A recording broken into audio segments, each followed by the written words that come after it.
नमस्कार दोस्तों, स्वागत है आपका आर के क्लासेस में। बीपीएससी मेंस 67 में एक टॉपिक है विश्व बैंक की हालिया रिपोर्ट के अनुसार भारत में अत्यधिक गरीबी जो कि 2011 से 19 के बीच के आंकड़ों में आधे से जो है ये कम हो गया है, मतलब गरीबी में कमी आई है। ग्रामीण गरीबी में गिरावट के लिए जिम्मेदार प्रमुख कारकों की व्याख्या करें। ये एक अच्छा टॉपिक है, अच्छा प्रश्न बन सकता है। इस पर हम लोग विस्तार से चर्चा करेंगे।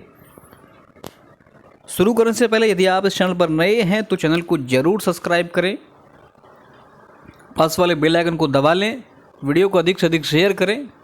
वैसे भी ज़माना चल गया स्मार्ट बोर्ड का, तो छोटा मोटा क्रिएटर को कौन सपोर्ट करता है, लेकिन अभी भी मेरे कुछ साथी हैं, कुछ भाई बहन हैं जो कि बहुत सपोर्ट करते हैं। 0 से स्टार्ट था, यहाँ तक पहुँच गए, कम बड़ी बात नहीं है, लेकिन और अधिक सपोर्ट करें। क्या जाता है आपका? तो शुरू करते हैं इसको। देखिए क्या कहता है। हाल ही में विश्व बैंक का रिपोर्ट पेश किया गया जिसके अनुसार भारत में अत्यधिक गरीबी जो है ये 22.5% से घट करके 10.2% हो गया, जो कि 2011 से 19 के बीच का जो आंकड़ा था उससे ये आधे से भी वर्तमान में कम है। रिपोर्ट के अनुसार, विश्व बैंक का जो रिपोर्ट है उसके अनुसार ग्रामीण क्षेत्रों में यह जो गरीबी में कमी आई है तो गांव के क्षेत्रों में यह कमी ज़्यादा देखने को मिली है, जो कि 26.3% से 11.6% हो गया है। ये कहना है वर्ल्ड बैंक की रिपोर्ट का। बात करेंगे गरीबी में गिरावट जो आए हैं उसके लिए क्या प्रमुख कारण है, ये ज़्यादा इम्पोर्टेंट जानना जरूरी है।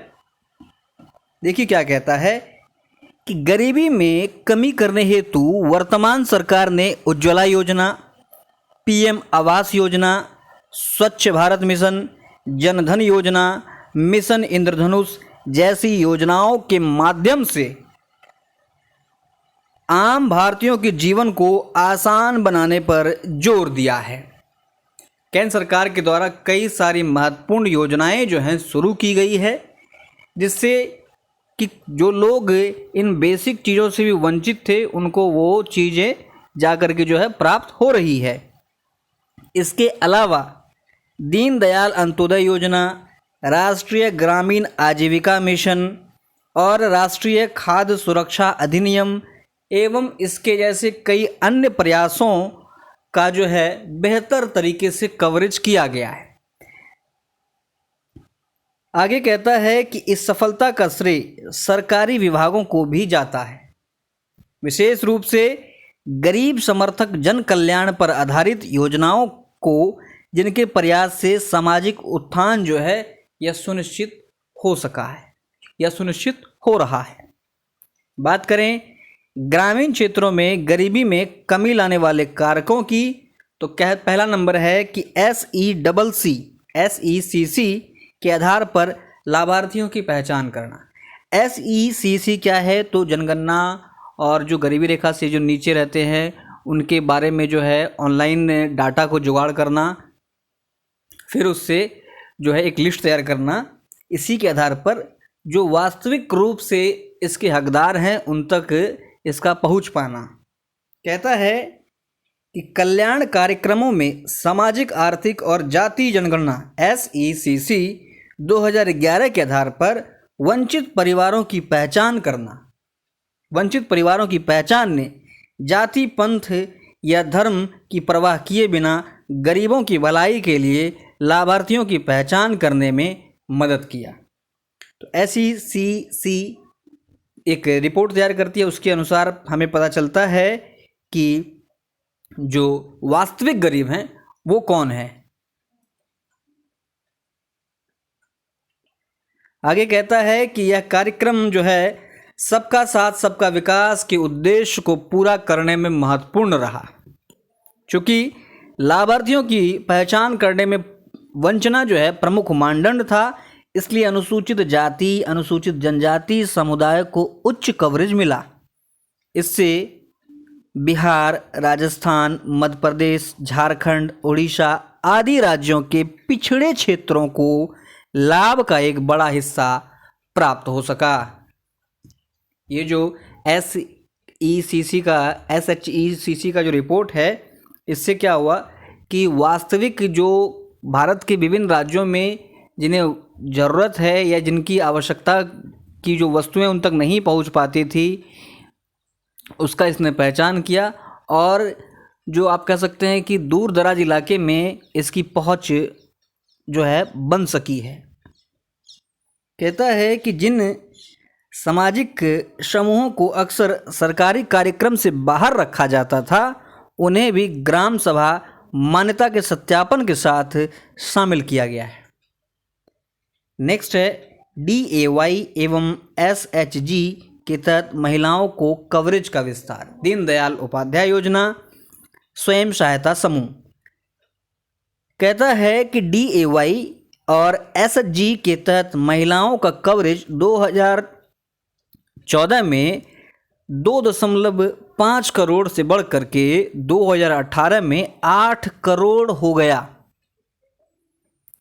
परिणाम स्वरूप 75 लाख से अधिक स्वयं सहायता समूह, 31 लाख से अधिक नवनिर्वाचित पंचायती राज प्रतिनिधियों के साथ मिलकर ये काम कर रहे हैं और इनमें 40% जो है वो महिलाएं हैं।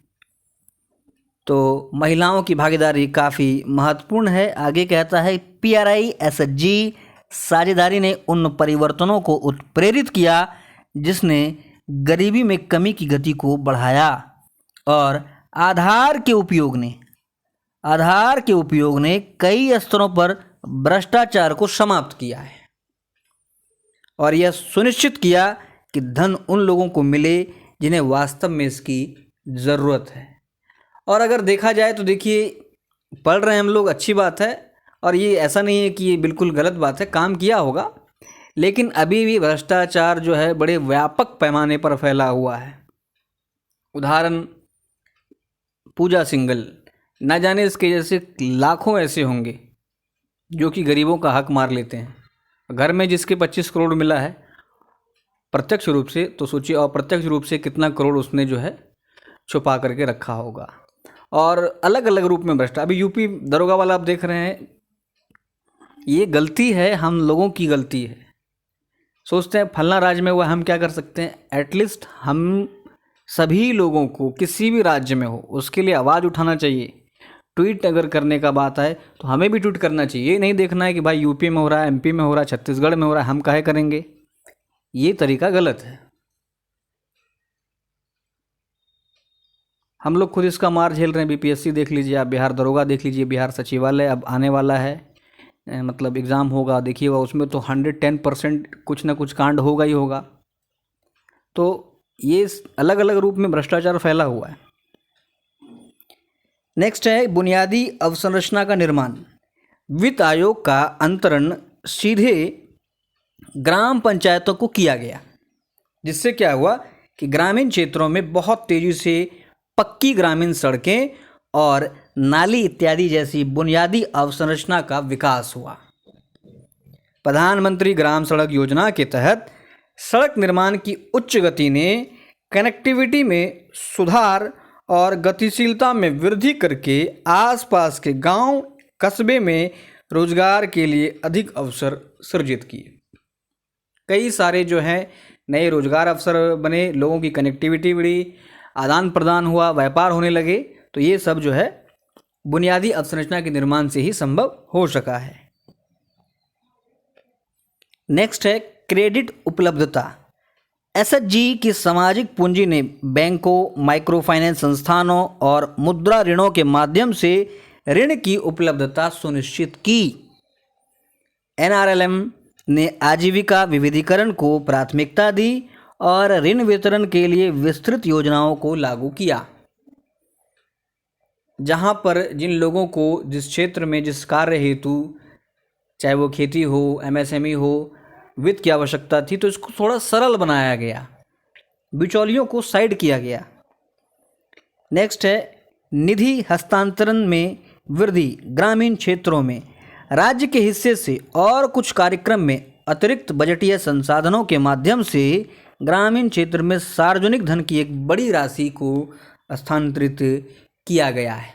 और जब ये ग्रामीण क्षेत्रों में बड़ी राशि को खपाया जाएगा तो ऑब्वियस है कि ग्रामीण क्षेत्रों में मोस्टली गरीबी वहीं देखने के लिए मिलती है, तो वहाँ पर इसमें कमी आना ही आना है।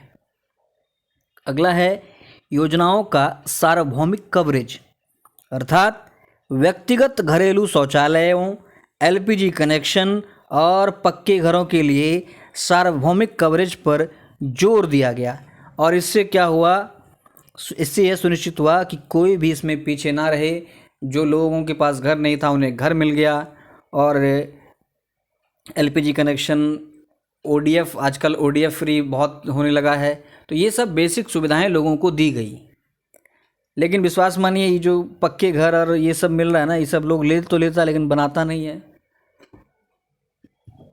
आगे देखेंगे मजबूत समुदाय भागीदारी, मानव विकास, आर्थिक गतिविधि, बुनियादी ढांचे पर गांवों और पंचायतों को रैंकिंग देने के लिए एक जन योजना अभियान सबका योजना सबका विकास पर जोर दिया गया। इससे क्या हुआ कि प्रतिस्पर्धा बढ़ी अच्छा करने के लिए, और अपनी अपनी जवाबदेही के प्रति लोग सजग हुए, और इसको सुनिश्चित करने के लिए मजबूत सामुदायिक भागीदारी के रूप में इसको रखा गया। जब अच्छा काम के लिए, अच्छी चीज़ों के लिए जब आप कंपटीशन करते हैं तो आप सोचते हैं आप हर हाल में उससे बेहतर करें, तो यही चीज़ जो है गाँवों में भी देखने के लिए मिला। तो ये सारे प्रमुख कारण थे गाँवों से गरीबी को कम होने का। बात करेंगे इसके निष्कर्ष की, तो कहता है कि इन सभी कारकों ने वंचित परिवारों के जीवन में आसानी से सुधार करने और उनके परिसंपत्ति आधार में सुधार करने में योगदान दिया है। हालांकि महामारी और यूक्रेन संकट से व्यापार सदमे की नकारात्मक शर्तों में है, गरीबी में कमी के लिए किए गए लाभ के लिए कुछ चुनौतियां ये वर्तमान में पैदा कर रही है, लेकिन इससे हम लोग आगे निकल जाएंगे। तो ये थे हमारा प्रश्न, लगभग 250 या 270 वर्ड में है। उम्मीद है आपको पसंद आया होगा, समझ आया होगा। वीडियो अच्छा लगा तो लाइक और शेयर ज़रूर करें, अधिक से अधिक शेयर करें। मिलते हैं अगले लेक्चर में, तब तक के लिए जय हिंद।